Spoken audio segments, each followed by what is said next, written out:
جی السلام علیکم۔ گفتگو 35 اور صفحہ ہے 256۔ سوال پوچھا گیا ہے کہ نفس کا غرور دور کرنے کا طریقہ کیا ہے؟ جواب دیا واصف صاحب نے کہ دیکھو، نفس کا غرور جو ہے، انسان کی ذات میں غرور جو ہے، یہ بے علمی ہے کہ اس دنیا میں مغرور ہونے والی بات ہی کوئی نہیں ہے۔ ہر انسان جانتا ہے کہ اس کے ساتھ کیا انجام ہونے والا ہے۔ یہ غفلت ہوتی ہے جو مغرور کر دیتی ہے۔ اگر وہ بیدار ہو جائے، شب بیداری شروع کر دے تو غرور ختم ہو جاتا ہے۔ خالی شب بیداری اور سنگت بدل دو، پھر آپ میں یہ کمپلیکس نہیں رہے گا۔ سنگت بدل دو، ان میں رہو جن پر اللہ کا فضل ہوا۔ اگر دنیا میں کوئی نہیں ملتا تو جن پر پہلے ہو چکا ہے وہاں مزاروں میں رہو۔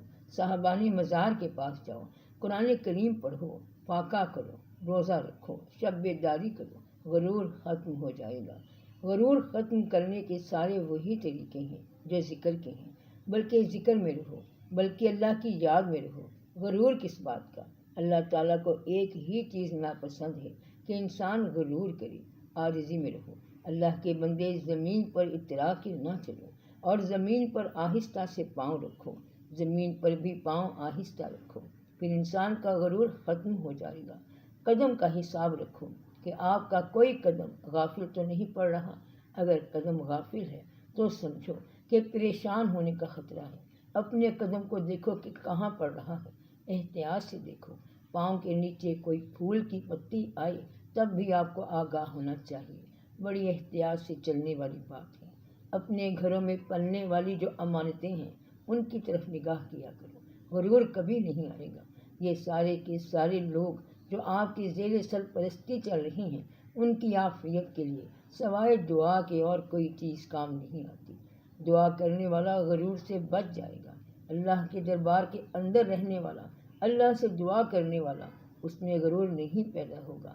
مٹی کے قریب رہا کرو، غرور نہیں پیدا ہوگا۔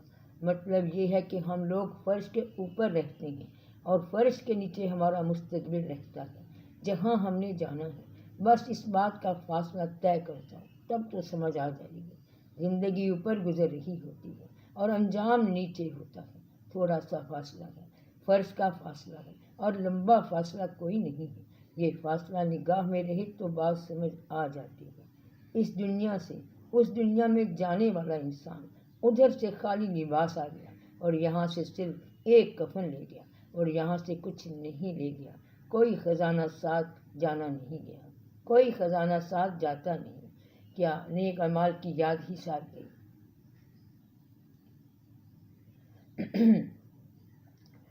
کوئی خزانہ ساتھ جاتا نہیں گیا، نیک اعمال کی یاد ہی ساتھ گئی ہے۔ کوئی خزانہ ساتھ گیا، کوئی خزانہ ساتھ جاتا نہیں گیا، نیک اعمال کی یاد ہی ساتھ گئی ہے۔ پھر یہاں جو اتنا بکھیڑا کرتا ہے وہ کیا ہے؟ تو غرور جو ہے وہ غلط ہو گیا۔ غرور جو ہے، اس کا ایک شعر اس نے کہا، میر صاحب ہے غالباً، کہتے ہیں کہ ہم قبرستان میں گئے تو پاؤں کسی انسان کی کھوپڑی پر پڑ گیا، پاؤں کے نیچے آ گئے۔ وہاں پر انہوں نے شعر کہا، ربائی تھی، کل پاؤں ایک کاسہ سر پر جو جا پڑا، یکسر وہ استخوان شکستہ سے چور تھا، آئی صدا کے دیکھ کے چل رہا بے خبر، میں بھی کبھی کسی کا سر پر غرور تھا، اور اس سر پر غرور کا انجام ہی اتنا ہے۔ وہ کہتا ہے کہ دیکھ کے چل، میں تجھ سے زیادہ مغرور تھا۔ اور ایک واقعہ بابا صاحب رحمۃ اللہ نے جو ریکارڈ کیا ہے، بابا فرید صاحب رحمۃ اللہ، پاک پتن شریف والے، انہوں نے ریکارڈ کیا ہے، جب وہ عالم تہجر میں تھے، سیر کر رہے تھے، مستی کا عالم تھا، انہوں نے دیکھا ایک گاؤں سے گزر رہے تھے، وہاں دیکھا کہ ایک عورت دوسری عورت کو مار رہی ہے۔ انہوں نے کہا، یہ کیا ہے، یہ کیا ہو رہا ہے؟ پوچھا لوگوں سے کہ یہ کیا ہو رہا ہے؟ کہتے ہیں کہ وہ اس کی نوکرانی ہے اور یہ اس کی مالکہ ہے، مار کیوں رہی ہے؟ کہتا ہے کہ اس نے اس کو کاجل لگایا تو اس میں ریت سی آ گئی، ریت کا ذرہ آ گیا تو یہ مار رہی ہے کہ تو نے آنکھ میں یہ ڈالا تو پریشانی ہو گئی۔ درویش آدمی نے غور کیا نہ کیا، چلے گئے۔ کہتے ہیں وہ کتنے سالوں کے بعد اپنے سفر کے بعد آئے تو بستی کے پاس سے گزرے، قبرستان میں قیام کیا۔